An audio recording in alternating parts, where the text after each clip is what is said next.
A long time ago, in a place called Jerusalem, something very special was about to happen. People were getting ready for a big holiday called Passover, a time to remember how God saved His people long ago. But this Passover would be different because Jesus, the Son of God, was coming into the city and He had a very important mission. Jesus came riding on a donkey, not a horse like a king going to war, but a humble donkey.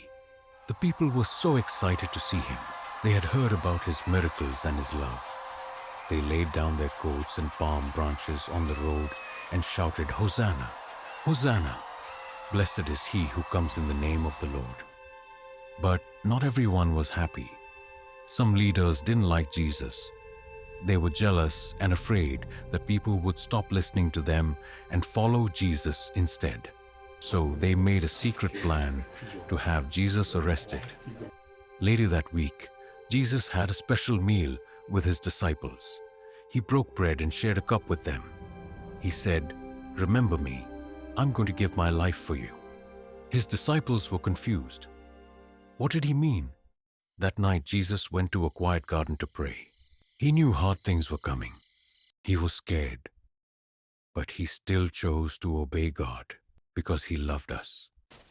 Then soldiers came. One of Jesus' own disciples had shown them where to find Him. The soldiers took Jesus away. His disciples were so afraid. They all ran and hid. The leaders told lies about Jesus. Though He had done nothing wrong, they decided He should die. The soldiers made fun of Jesus. They put a crown of thorns on His head and gave Him a heavy wooden cross to carry. He carried it through the streets to a place called Golgotha, where they nailed Him to the cross. It was a sad, painful day, but even while He was hurting, Jesus said, "Father, forgive them. They don't know what they're doing."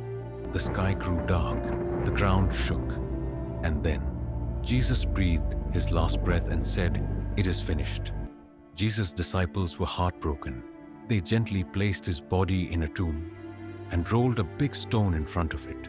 It looked like the end, but it wasn't the end. It was just the beginning. Jesus' disciples were so sad. They didn't understand yet, but something amazing was about to happen. On the third day, very early in the morning, some women went to the tomb. But when they got there, the stone was rolled away and the tomb was empty. An angel in shining clothes said, "Don't be afraid. Jesus is not here. He is alive." Jesus is alive. He had done it. Jesus gave His life and rose again to save us because He loves us so much. He gave His life to show us the greatest love the world has ever known.